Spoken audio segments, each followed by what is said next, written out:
Ang ikatlong sulat ni Juan. Mula sa isang pinuno ng iglesia, para kay Gayo na lubos kong minamahal.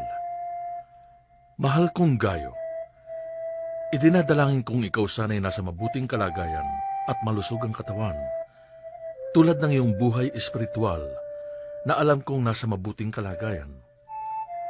Tuwang-tuwa ako nang dumating ang ilang kapatid at ibalitang ikaw ay tapat sa katotohanan at talagang namumuhay ayon dito. Wala nang higit na makapagpapaligaya sa akin kaysa marinig ang balitang namumuhay ayon sa katotohanan ang aking mga anak.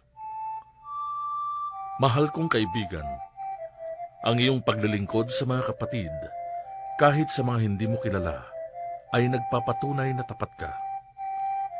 May mga nagbabalita sa iglesia rito tungkol sa iyong pag-ibig.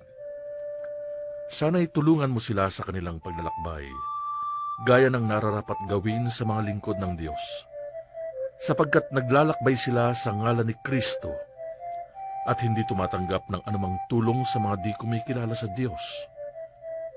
Dapat natin silang tulungan upang tayo'y makabahagi sa pagpapalaganap ng katotohanan. Sumulat na ako sa iglesia, ngunit ayaw akong pansinin ni Diotrephes. Ang hangad niya ay siya ang kilalaning nangunguna sa inyo. Kaya't pagpunta ko dyan, uungkatin ko ang lahat ng ginawa niya, ang mga kasinungalingang sinabi niya laban sa amin. At hindi pa siya nasiyahan doon.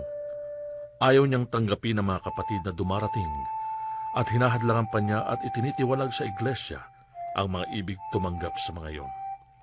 Minamahal, huwag mong tularan ang masamang halimbawa, kundi ang mabuti.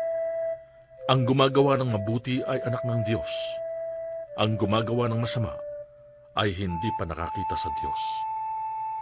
Mabuti ang sinasabi ng lahat tungkol kay Demetrio, at iyan ay makikita sa kanyang magandang asal. Iyan din ang aming patotoo, at alam mong totoo ang sinasabi namin.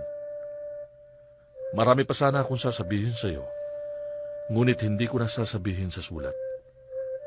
Inaasahan kong magkikita tayo at magkakausap sa lalong madaling panahon. Sumayo nawa ang kapayapaan. Kinukumusta ka ng ating mga kaibigan dito. Ikumusta mo rin ako sa lahat ng ating mga kaibigan diyan.